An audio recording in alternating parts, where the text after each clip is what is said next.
खूप जण रिलेट करणार आहेत, खूप गर्ल्स, खूप वुमेन्स रिलेट करणार आहेत, पण खूप जास्त मी प्रिपेअर केले स्वतःला. I have to face it now. I have to. I just listen Umapati Mahadev and now I am ready for it. Honestly, this video took me a lot of courage to sit and talk about this.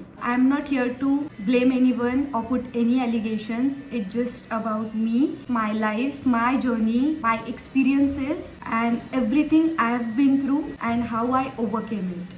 So just 11th pass करून मी 12th मध्ये enter करत होते आणि त्या time पिरियडमध्ये मी रिलेशनशिपमध्ये आले आणि मला तेव्हा जास्त रिलेशन कोणाला समजतं, ऑब्व्हियसली सगळेच बालिश असतात. This guy use to follow me, he help me with lot of things आणि खूप सारखं विचारणं की काय विचार आहे तुझा, येतेस का तू रिलेशनशिपमध्ये, मतलब वो बंदा मिलता है इस चीज के लिए ताकि वो मिलने के बाद यही पूछेगा यायचंय का तुला रिलेशनशिपमध्ये, तू येणार आहे का, तू का नाही येते, व्हॉट्स द रिझन. माझ्याकडे काहीच रिझन नव्हतं की मी रिलेशनशिपमध्ये जाऊ, but eventually some things happened. माझ्यासाठी म्हणजे रिलेशनशिपमध्ये मी का चाललीये, मी हो बोललं पाहिजे का नाही, रिलेशनशिप म्हणजे काय असतं हेच मला माहित नव्हतं. आणि बालिश चाळे जे करतो आपण त्यामध्ये मध्ये मी हो ठीक आहे like that, me literally I love you पण मी हो ह्या टोनमध्ये हे सगळं स्टार्ट झालं. मी पहिल्यापासून खूप जास्त घरीच राहिलीये आणि माझा जो फ्रेंड सर्कल होता, माझ्याकडे असं कोणी नव्हतं किंवा मी असे फॅमिलीज नव्हते पाहिले जिथे जी खूप टॉक्सिक आहे, जिथे खूप व्हायलन्स होतो. मला हे सगळं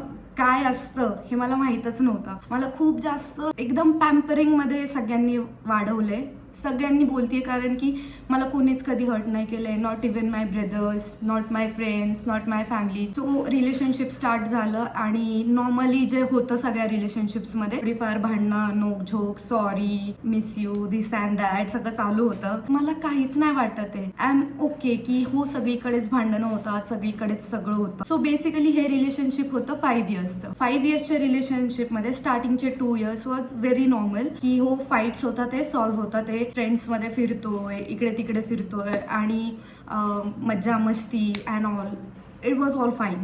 एक दिवस अशीच माझी फाईट होतीये माझ्या बॉयफ्रेंड सोबत. लेट्स सी इसका नाम हम खुळखुळा ठेवूया, ठीक आहे. सो माझी फाईट होतीये खुळखुळा सोबत. आणि का होतीये फाईट, पॉइंट नंबर 1, फाईट का होतीये जस्ट बिकॉज 8:30 वाजता रात्री मी घराच्या बाहेर आलीये. मी का आलीये तर मला आम्ही ऑलरेडी कॉल्सवरती भांडणं वगैरे करतोय, तर 8:30 वाजता मी बाहेर आलीये. मी स्वतःला कंट्रोल नाही करू शकत की मला हे सगळं नीट करायचंय, that kind of person I am, overthinker. मी आले 8:30 वाजता आणि माझं हेच होतं की काय प्रॉब्लेम आहे, why you are behaving like this, and he just slap me for first time. ती स्लॅप माझ्या अजून लक्षात आहे. इव्हन माझ्या पप्पांनी पण कधी माझ्यावरती हात नाही उचलला आजपर्यंत. मी छोटी होते तेव्हापासून आजपर्यंत एकदाही हात नाही उचललाय. सो गॉडेस जी, आता मी हे नाव देतीये. So goddess enters and she says की मी सांगितलं ह्यानी हे करायची काय गरज होती, मी तर काय केलंच नव्हतं. I was shock first. तो मला समजतच नाही की हे काय होतंय माझ्यासोबत आणि हे राईट आहे की रॉंग आहे. बरं आता 2 इयर्स झालेत आणि मला माहितीये समोरचा माणूस काय आहे. सो हा अचानक असं बिहेव काय करतोय, इट्स समथिंग रॉंग विथ हिम. की जाऊन हा सगळा मुद्दा वगैरे ठेवलाय समोर की असं झालंय. सो गॉडेस सेज हो आमच्या इथे तर असंच होतं, आमच्या इथे मारतात, आमच्या इथे शिव्या देतात, तुला हे सगळं सहनच करावं लागेल आणि तुला सहन नसेल करायचं तर तू आत्ताच सोडून जा. मीच चुकीची आहे का, नक्की होतंय काय माझ्यासोबत. मी टोटली शॉक्ड आहे की काय झालंय, काय चालू आहे, काहीच समजत नाहीये मला. त्या पहिल्याच गोष्टीवरती जर मी बाहेर निघाले असते ना त्यातून तरी ठीक होतं. कुठेतरी असतं ना आपलं गर्ल्सचं, अच्छा ठीक आहे मी ह्याला सुधरवणार, मेरावाला ऐसा नाहीये, मला माहिती आहे की मी ह्याला चेंज करू शकते, ह्यानी 2 इयर्समध्ये असं कधीच नाही केलं, हा फर्स्ट टाइम असं करतोय. गाली गलोच तो चल रहा था भाई. नेक्स्ट लेवल पर्यंत नव्हती गेलेले शिव्या, पण एक नॉर्मल लेवल पर्यंतच होत्या. तर मग मी तिथे विचार केला की चला ह्या मुलाला मी आता सुधरवणार आहे आणि हा असा परत काय करणार नाही. Even he promised, he said sorry, मी परत असं काहीच नाही करणार, माझ्याकडून कसं काय झालं, माझ्यासमोर रडलाय हा की कसं काय केलं मी, मला असं करायचं नव्हतं, मी असं कसं करू शकतो, हे सगळं स्टार्ट झालंय. आणि त्यानंतर ना मग शिव्या, शिव्या मतलब आर वर्ड तक भी गया था ये बंदा. आर के आगे म्हणजे जेवढ्या वर्स्ट शिव्या असतील, मी कधी लाईफमध्ये एवढी घाणेरड्या शिव्या ऐकल्या नव्हत्या, त्या लेवलच्या शिव्या. आणि खूप कॅज्युअली. इव्हन असं नाही की फक्त आपण दोघंच बोलतोय तर दोघांमध्ये, सगळ्यांसमोर, माझ्या फॅमिली समोर नाही, त्याच्या फॅमिली समोर, त्याच्या फ्रेंड समोर, सगळ्यांसमोर हे शिव्या वगैरे देणं इथपर्यंत आलंय. मी चालूच केलं मग कंटिन्युअली. म्हणजे ह्याला माहित झालं की ही मार खातीये, काही इन्सिडेंट होतोय, हा मला मारतोय. एकदा तर मी फक्त रडत होते just because I was hurt, आणि मी रडतीये म्हणून ह्यानी मला मारलंय. हा सायको होता की हा सायको असं ऍक्ट करत होता मला नाही माहिती. गॉडेस यूज टू से, तूच काहीतरी बोलतीयस, तूच त्याला भडकवतीयस, तू तुझं तोंड बंद ठेव, मग तो हात नाही उचलणार. तू काहीतरी त्याला असं बोलतीयस ज्याने तो ट्रिगर होतोय आणि मग तो तुला मारतोय. मॅन्युप्युलेशन एवढी नेक्स्ट लेवलची होती ना की दरवेळेस they both use to prove that तू चुकीची आहेस, तू काहीतरी चुकीचं केलंय म्हणून आम्ही तुझ्यासोबत असं वागतोय. खुळखुळाने माझं सिम चेंज करून घेतलं होतं. म्हणजे टोटली मला लोनली केलं होतं की माझ्या सगळ्या फ्रेंड्स सोबत मी डिस्कनेक्टेड होते. School friends, college friends, I don't know की हे प्री प्लॅन होतं. जो नंबर आहे तो फक्त घरी आणि थोड्या थोड्या लोकांकडे, फक्त जवळच्याच, बस. मी कोणाशीच बोलायचं नाही. इव्हन मी माझ्या भावांशी पण बोलायचं नाही. Once he hit me for that also की मी माझ्या मावशीच्या मुलासोबत होते, तू त्याच्यासोबत काय करतेस. सो त्यानंतरचे जे 5 years मधले जे 3 years आहे ना ते कंटिन्युअली ह्यातच गेले. मार खा, सॉरी बोला, रडणं बघा, ऍक्टिंग बघा, या सगळ्यामध्ये. इथे मला जी खूण आहे तर इथे मला टाके सुद्धा आहेत. दिस इज द प्रूफ. ये भी एक झगड़े में ही उसने मेरे सिर पे फोन मार दिया था. लिटरली आयफोन आणि अजून एक फोन होता आणि मला इथे टाके पडलेले. मी आता तुम्हाला एक्सप्लेन नाही करणार की मी करूच शकत नाही. 3 years मध्ये मी ज्या हेलमध्ये जगली आहे ना, मी कोणालाच एक्सप्लेन नाही करू शकले. इव्हन मी आता ज्या गोष्टी तुम्हाला सांगते ना त्यातले पण माझ्या फॅमिलीला पण नाही माहिती की ऍक्च्युअल मध्ये मी काय काय फेस केले. फ्रेंड्स माझ्याकडे नव्हते. फॅमिलीला मी कसं सांगू, कारण फॅमिलीला मीच हे ऍक्सेप्ट करा हे रिलेशनशिप, त्यांना नव्हतं ऍक्सेप्ट. पण मीच त्यांना फोर्स केलं की करा करा माझ्यासाठी प्लीज प्लीज. त्यांनी पण 1-1.5 वर्ष 2 वर्ष ते नाहीच म्हणत होते, पण ते हो बोलले. आणि मी अशा मोमेंटमध्ये होते ना की मी ब्रेकअप कसं करू. पूर्ण महाराष्ट्र मला ओळखतोय, ह्या कपलला ओळखतोय, ही फर्स्ट थिंग. सेकंड थिंग ही आहे की मी घरी कसं सांगू माझ्यासोबत हे सगळं होतंय, ते तुटतील. ते सहनच नाही करू शकत की माझ्यासोबत हे सगळं होतंय. नाहीच, त्यांना सांगूच नव्हते शकत मी कसं सांगू. आणि मला असं पण वाटायचं की चला मी माझ्या मनाने ब्रेकअप केलं, घरी मी नाही सांगत आहे. त्यांना बाहेर काय फेस करावं लागेल, त्यांना जे बाहेरचे लोक बोलतील, कोण कोण काय काय बोलल, त्यांची काय चुकी आहे, त्यांना हे सगळं फेस करायला लागेल. मला खूप भीती वाटायची. म्हणजे आजपर्यंत तर आपल्यामुळे आपल्या फॅमिलीला ऑलरेडी त्रास झालाय. आता मी हे करून मी अजून त्यांना त्रासात नाही टाकू शकत. जो काय त्रास आहे तो माझ्यामुळे, माझे डिसिजन्स मी फेस करणार. दिस 2 people ह्यांनी त्याचाच ऍडव्हान्टेज घेतला. यांना समजलं की येस अभी हम इसको कितना भी मॅनिपुलेट करे ये कहीं नहीं जाएगी, ये किसी को कुछ नहीं बता सकती. लहान मुलांना आपण सांगतो ना की मँगो ऍपल आहे तर ते मँगोला ऍपलच बोलणार. तसं मॅनिपुलेशन लेवल ती होती. जेव्हा फाईट्स होतील, जेव्हाही काय होईल त्या सगळ्यामध्ये असायची माझी चुकी. सो ह्या गोष्टी खूप म्हणजे खूप अति झालेल्या. एक टाइम असा आलेला की मी असं ठरवलं की नाही होते माझ्याकडून. एकदम सुसाईड लेवल थॉट्स होते माझे, सुसाईडलच होते. मी 1-2 वेळा एकदम खूप म्हणजे खूप जवळून परत आली, खूप जवळून. शंभूंना सांगायचे पहिल्यापासूनच हेज एव्हरीथिंग. शंभू हे होतंय, मी काय करू, मी काय करू. सोडून दे ना समजतंय तर. हा प्रॉब्लेम नव्हताच. प्रॉब्लेम हा होता की सगळं समजतंय, मी निघू कसं. सोडता पण नाही येते, सोबत राहता पण नाही येते. मी सोडलं तर मला राहवतच नाहीये. काय होत असेल, कसं असेल, कुठे असेल, त्याला त्रास होत असेल, दिस अँड दॅट. म्हणजे एवढं कोणीतरी आपल्याला त्रास देतंय पण आपण तरी शेवटपर्यंत त्याचाच विचार करतोय. मला समजतच नाही की माझ्यासोबत समोरचा व्यक्ती काय करतोय. आणि माझी पहिल्यापासून एकदम असं नेचर आहे ना की एकदम गिव्हिंग. कोणी माझी फ्रेंड आहे ना, तू माझी फ्रेंड आहे ना, तुझे सगळे प्रॉब्लेम्स माझे. मी माझं घर सगळं विकल पण मी तुझं सगळं सॉर्ट करणार, असं माझं पहिल्यापासूनच नेचर आहे. आणि मग इट वॉज माय बर्थडे आणि मी रडत बसले होते. का? Yes the reason. आत्ता ट्विस्ट आहे, अभी मजा आहे आगे. इथून पुढे ऍक्च्युअल माझी स्टोरी स्टार्ट होते.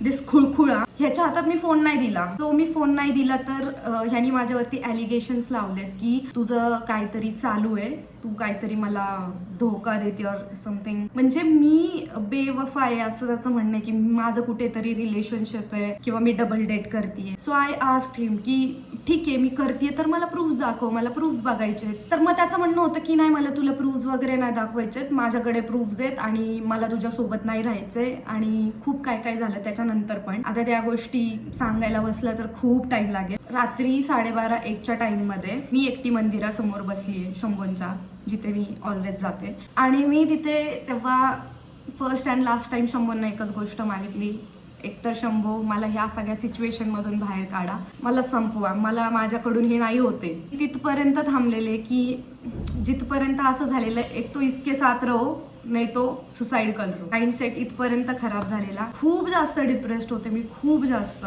लास्टचे 3-4 मंथ्स तर मी कसे काढले मी बोलू नाही शकत. त्यानंतरनं असली रिअल दुनिया मी पाहिली आहे. हे रात्री झाले 12-12:30च्या टाइममध्ये. आणि दुसऱ्या दिवशी 1-1:30 पर्यंत तर मी झोन आउटच होते की काय चालू आहे काय नाही. त्यानंतरनं पण खूप काही गोष्टी झाल्या आणि सडनली मी बघतीये लॉग आउट झालं यूट्यूब. माझ्या फोनमधून यूट्यूब लॉग आउट झाले. ज्या चॅनलसाठी मी एवढं सगळं केलं, काय नाही ते केलंय, दिवस रात्र मेहनत माझ्यासाठी खूप होतं ते. मी एवढी मेहनत कधीच केलेली नव्हती जेवढी मी त्यावेळेस करत होते. आणि हे अचानक हे माझ्यासोबत काय झालं आणि मी त्या समजायच्या आणि बोलायच्या मेंटल कंडिशन मध्येच नव्हते की मी विचारू की तू असं असं का केलंयस. मला फक्त एवढंच होतं की मला फक्त यातून निघायचंय. मला त्यातून निघायला 3-4 इयर्स गेलेत नो डाऊट. सो तुम्ही समजू शकता माझी त्या 2-3 दिवसातली मेंटॅलिटी कायच असेल. डेज व पासिंग. मी बघितलं गुगल पे मध्ये की आपल्याकडे काय आहे, आता आपण काय करू शकतो. तर माझ्या गुगल पे मध्ये पैसे नाहीये का, अभी बताती हूँ असली मॅन्युप्युलेशन. जेव्हा मी युट्यूब स्टार्ट केलं 12th पासच झालेली माझी, त्यामुळे माझ्याकडे तेव्हा मी बँक अकाउंट वगैरे स्टार्ट नव्हतं केलं. ते मी पर्सनली स्टार्ट नव्हतं केलं. जे सगळं पेमेंट येत होतं युट्यूबचं ते त्याच्या अकाउंटला जात होतं. मला असं सांगण्यात आलं की आपल्याला गाडी घ्यायची आहे, आपल्याला घर करायचंय, आपल्याला लग्न करायचंय, आपल्याला स्वतःच्या पैशांनी लग्न करायचंय. सो सगळं माझ्या अकाउंटला राहू दे, आपण हे सेव्हिंग्स करू आणि मग आपण खूप सगळं छान छान करू. ब्रेकअप व्हायच्या 1-1.5 महिना आधी पण हे आमचं डिस्कशन झालेलं की अरे इतकं वियर्ड स्टेजला आले रिलेशनशिप की काही होऊ शकतं. खुळखुळा सर असे बोलले होते की तुझं आहे ना ते आपण हाफ करू, तुझं तू हाफ घेऊन जा, सगळं आपण क्लिअर करूया अँड ऑल. माझं अकाउंट कधी तयार झालं युट्यूब स्टार्ट झाल्याच्या 2 वर्षांनंतर की 2-3 वर्षांनंतर, आज त्या पिरियड मध्येच झालं. स्टार्टिंगला नव्हतं. तेव्हा मी गुगल पे स्टार्ट केलं आणि तेव्हा बघा जोश वगैरे ऍप्स खूप ट्रेंडिंग होते. तो जोश ऍपचं कॅम्पेन केलेलं मी 6 मंथ साठी. सो त्याचे पण मला खूप सारे पैसे यायचे, खूप सारे. फेसबुक पण करत होतो आम्ही, म्हणजे जे माझे व्लॉग्स होते ते फेसबुकला पण अपलोड व्हायचे. सो फेसबुक पण पे करत होता, पण फेसबुक पण खुळखुळा जी के बैंक अकाउंट को ही दे रहा था. आणि जोशचे माझ्याकडे येत होते जिथे माझं अकाउंट होतं.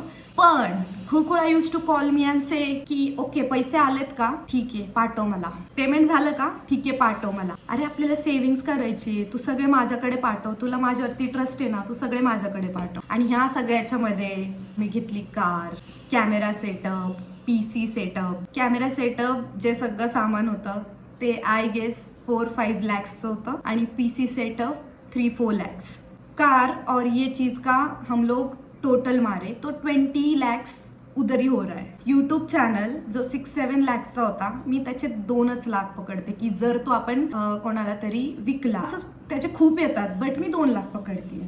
सो टोटल 22 लाख होतात. असं एकदम रॉ पकडून. जोशचं पण नाही पकडत आहे आपण, FBचं पण नाही पकडत आहे आपण, ठीक आहे. 22 असेच आहेत तर बाकी किती असतील. मी टोटल तेव्हाच केलेलं आहे. तर मी एवढं वर्स्ट गोष्टी बघितले आणि एवढं वर्स्ट स्वतःसोबत करून मी विचार पण नाही करू शकत आहे की कसं मी हे सगळं मॅनेज केलं. आणि मी खूप थँकफुल आहे शंभूंना, खूप थँकफुल आहे की मला त्यांनी एवढं छान सावरले, मला एवढा सपोर्ट केलाय.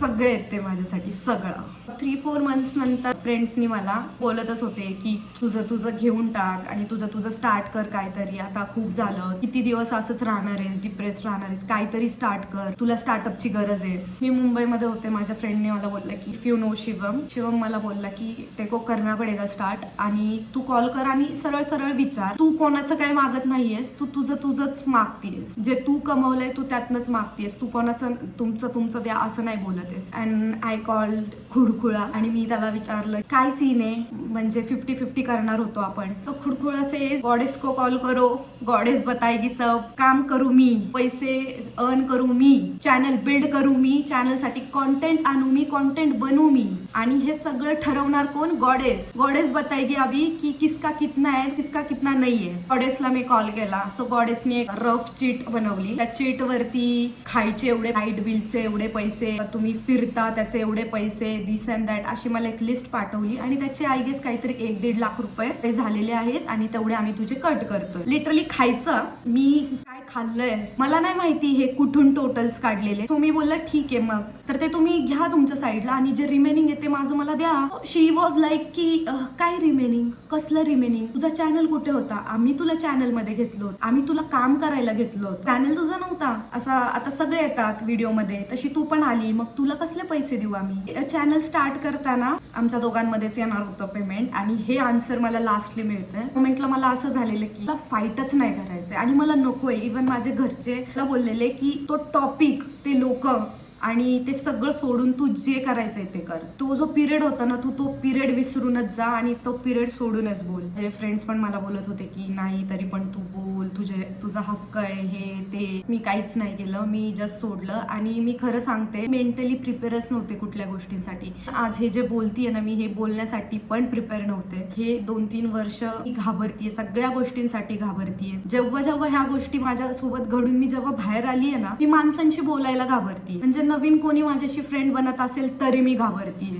मी प्रत्येकाकडे असं डाऊटफुलीच बघते, सगळ्यांना माझ्याकडून फायदाच घ्यायचा. मला वाईट वाटतं खूप की सगळेच तसे नाहीयेत. आणि आता मी आलीये एका लेवलला, मी कोप अप केले ह्या गोष्टींना, खूप छान राहते सगळ्यांसोबत, सगळे हॅप्पी आहेत. मी स्वतःसाठी पण सगळं करणार आहे. ऍक्च्युली मला हा व्हिडिओ एवढा सिरियस पण बनवायचा नव्हता. जसं जसं मी सांगते हा सिरियस होत चाललाय. मी सगळं सोडून दिलं, सगळं सोडून दिलं. त्यानंतर पण डिफेमिंग अँड ऑल चालू होतं. खूप डिफेमिंग 2-3 वर्ष मला माहितच नाहीये की का मला हेट मिळतंय, का मला सगळे शिव्या देत आहेत, का माझ्याबद्दल वाईट बोलतायत, मी केलंय काय, मी विक्टिम आहे. आणि मला हे टॉपिक मी हे कसं बोलू येऊन, मी प्रिपेअरच नाहीये बोलण्यासाठी किंवा जे पुढे होईल ते फेस करण्यासाठी. आज मी सगळं रेडी होऊन बसलीये, खूप स्ट्रॉंग आहे मी, खूप स्ट्रॉंग. मला काही बोला, कारण मी एवढं फेस केलं. तेव्हा मी डिप्रेस्ड होते. कोणी उठतंय, ट्रोल करतंय, कोणी काही बोलतंय, कोणाला माहित नाहीये माझी सिच्युएशन काय चालू आहे. इतकं बोललेलं आहे ना. आता तुम्ही काय न्यू बोलणार आहे, पुढं बोललेलं आहे की काही असा कुठला वर्ड नाहीये जो मला वाटेल की अरे तर मला कोणी बोललंच नाही आणि आता मला फरक नाही पडत. काय मॅटर करतं, मी, माझी फॅमिली, माझं काम, मेरे पैसे, मेरा करियर, बस.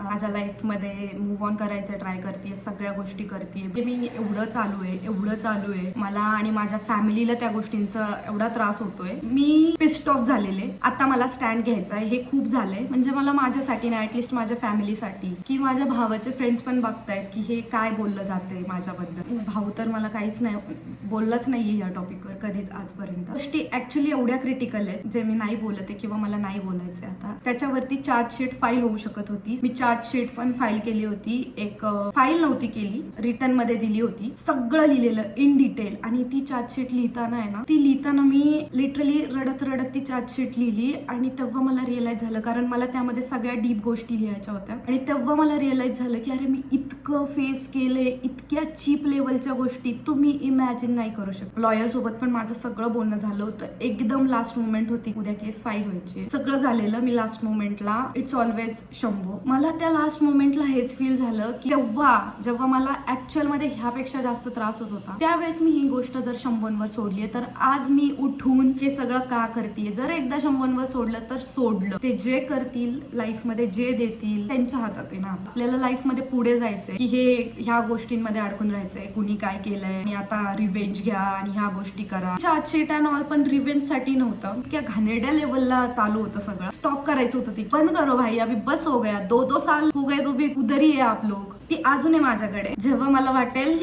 जला दूंगी मैं उसको. त्याच्यावरती असे गुन्हे दाखल होतात त्या चार्जशीट मध्ये. कमीत कमी 7 वर्षासाठी तरी तुम्ही परत येऊ नाही शकत. माझ्याकडे सगळे प्रूफ्स आहे. खूप अडकली गेली असते मी, खूप. डेट्स अटेंड करा, कंटिन्यू टेन्शन. तेव्हा पण प्रिपेअर नव्हते. मग मी कोर्टमध्ये स्वतःसाठी कसं स्टँड करणार आहे, बोलू शकेल का मी, हे सगळं फेस करू शकेल का, ह्या गोष्टींचा मी विचार केला. मला फायनली एवढंच वाटलं, मला लाईफमध्ये मूव्ह करणं गरजेचं आहे. आज मी स्टेबल नाहीये, मेंटली, फायनान्शियली, फिजिकली.